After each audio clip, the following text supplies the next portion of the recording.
भारत के defence research setup में इस समय एक बड़ा स्ट्रेटेजिक शिफ्ट देखने को मिल रहा है, जहां गैस टरबाइन रिसर्च एस्टैब्लिशमेंट यानी GTRE अब भारी और बड़े अनमैन्ड कॉम्बैट एयरक्राफ्ट प्रोग्राम से ध्यान हटाकर एक ज्यादा तेज, स्टेल्थ और फ्यूचर रेडी प्लेटफॉर्म पर फोकस कर रहा है, जिसे हाई स्पीड फ्यूफा स्टेल्थ UCAV के नाम से जाना जा रहा है।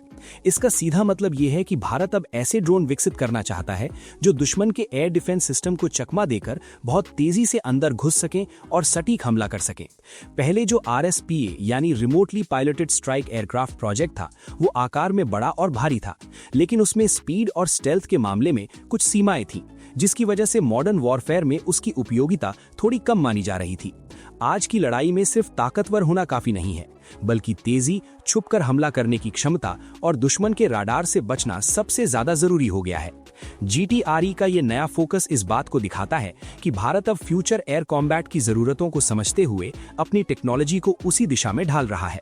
हाई स्पीड फ्यूफा UCAV को इस तरह डिजाइन किया जा रहा है कि ये न सिर्फ बहुत तेज हो, बल्कि इसका राडार क्रॉस सेक्शन भी बेहद कम हो, जिससे दुश्मन के राडार इसे आसानी से पकड़ न सकें। इस नए प्लेटफॉर्म का एक बड़ा फायदा ये है कि ये ह्यूमन पायलट पर निर्भर नहीं होगा, यानी इसे पूरी तरह से रिमोट या ऑटोनोमस मोड में ऑपरेट किया जा सकेगा। इससे रिस्क काफी कम हो जाता है, क्योंकि किसी मिशन में अगर नुकसान भी होता है तो पायलट की जान का खतरा नहीं रहता। यही कारण है कि दुनिया भर की एयरफोर्स अब UCAV टेक्नोलॉजी पर तेजी से काम कर रही है।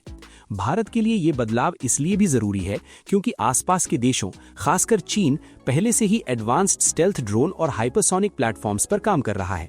ऐसे में अगर भारत को अपनी एयर सुपीरियॉरिटी बनाए रखनी है, तो उसे भी उसी लेवल की टेक्नोलॉजी या उससे बेहतर टेक्नोलॉजी विकसित करनी होगी। GTRE का रोल यहाँ पर बहुत अहम हो जाता है, क्योंकि ये इंजन डेवलपमेंट का काम संभालता है।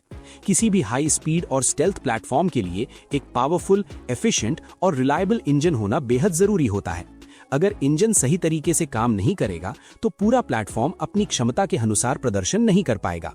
फ्यूफा UCAV के लिए जो इंजन तैयार किया जा रहा है, वो हाई थ्रस्ट और बेहतर फ्यूल एफिशिएंसी पर आधारित होगा, जिससे ये लंबी दूरी तक मिशन कर सके और जरूरत पड़ने पर बहुत तेजी से टारगेट एरिया में पहुंच सके।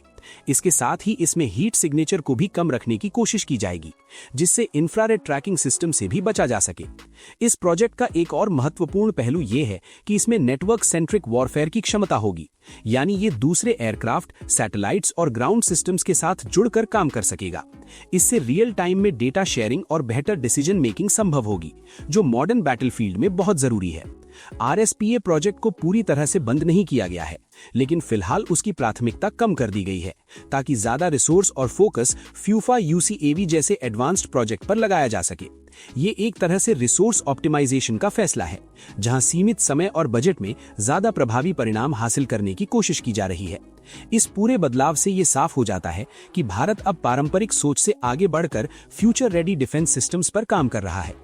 आने वाले समय में ऐसे स्टेल्थ UCAV भारतीय एयरफोर्स का एक महत्वपूर्ण हिस्सा बन सकते हैं, जो न सिर्फ दुश्मन के खिलाफ सर्जिकल स्ट्राइक कर सके, बल्कि खुफिया जानकारी जुटाने और इलेक्ट्रॉनिक वॉरफेयर में भी अहम भूमिका निभाएं। कुल मिलाकर GTRE का ये कदम भारत की डिफेंस स्ट्रैटेजी में एक बड़ा और जरूरी बदलाव दर्शाता है, जहां फोकस अब ज्यादा स्मार्ट, तेज और छुपकर वार करने वाली टेक्नोलॉजी पर है, जो भविष्य की लड़ाइयों में गेम चेंजर साबित हो सकती है।